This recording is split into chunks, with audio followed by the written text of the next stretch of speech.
30 ultra-high net worth investors flying private from California. Most had never been to New Orleans before. One person brought them with a simple ask: make them feel something they've never felt before. The problem with that ask? It's Mardi Gras. We got 500,000 people in the streets. Every restaurant is booked out months, if not years in advance. By the time they had decided to come, there wasn't a lot left.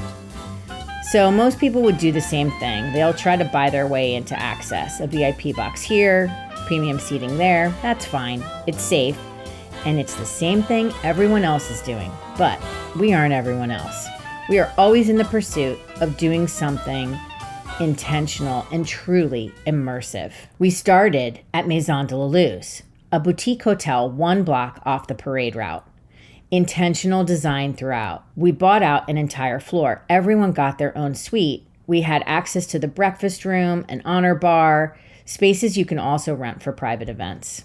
All suites, space to decompress individually and space to gather as a group. Even the hooks are decor. Everything is designed. Nothing is generic. The bathrooms are huge. For a group that's about to transform multiple times over the weekend to get their hair and makeup done, space to get ready really matters. But before the parade, before the costumes, we had everyone gather for a moment. This was their first gathering as soon as they had landed. There's a secret entrance from Maison de la Luz. You walk through a bookcase door to Bar Marilou. Lush red walls, dark green velvet, leopard print rugs, designed, not decorated. This space is also available for full or partial buyouts, which is why it worked for us. We actually brought in a historian. We didn't start with a party. We started with context and understanding. Because most of these folks had never been to New Orleans before, we knew they didn't know the history of Mardi Gras. Then we brought them to Herbsaint, a classic local Cajun restaurant. This is one of Donald Link's restaurants, and I think they have the best gumbo in town. There's space in the back for partial buyout. You can also do a full buyout here, of course. And this place is right on the parade route. So we had our guests eating at this local restaurant, and right outside are parades rolling by. Thursday is for Muses. Muses is truly unique. Most Mardi Gras floats are pretty boxy and generic, but Muses designs every one of their floats, and they are works of art. Chinese lanterns hanging from one float, a bathtub-shaped float, rubber ducky floats. But here's what makes Muses truly different. Their coveted throw. Instead of just beads, each rider distributes hand-designed Muses shoes. The riders are required to decorate 30 shoes and hand them out along the parade route. These shoes are so coveted, I've seen multiple people fight over them, no joke. For our guests watching this parade, seeing people wrestle over the shoes, they're beginning to understand this isn't just a party. This is a tradition and an art. Then you've got the high school marching bands. St. Augustine is one of the top local bands. These students practice year-round for this moment. Next up, we've got the Flambeaux carriers. They light up the parade path, propane on their backs. It's a tradition from before electricity. When they pass, you give them a small bill for lighting the way. That's how you participate in the history.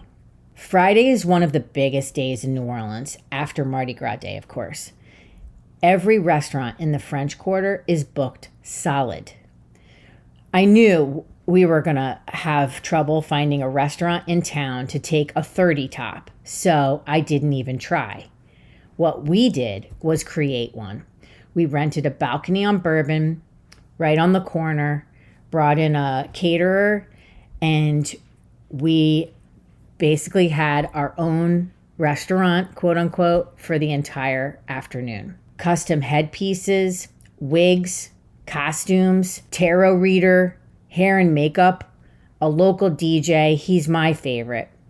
By the time they're dressed, they're on a private balcony with their own DJ looking down at the quarter below them. And then the brass band arrived. We had a juggler in the front, 2 Mardi Gras Indians in full regalia. They led all 30 guests through the French Quarter on a second line parade. The quarter is packed, but our group is leading this parade. They're truly experiencing Mardi Gras, not simply watching it. And then Saturday is the real thing. The Krewe of Tucks. Bright colors. All Mardi Gras float riders must wear a mask. We had gotten our guests their own float in the Krewe of Tucks. Our guests rode on this float in full costume, throwing beads. And they're really starting to understand what it feels like to be a rock star at Mardi Gras. Saturday morning, we had breakfast at the hotel.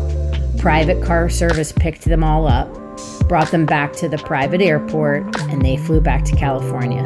And I know they're still talking about that weekend because it wasn't access. Access is cheap.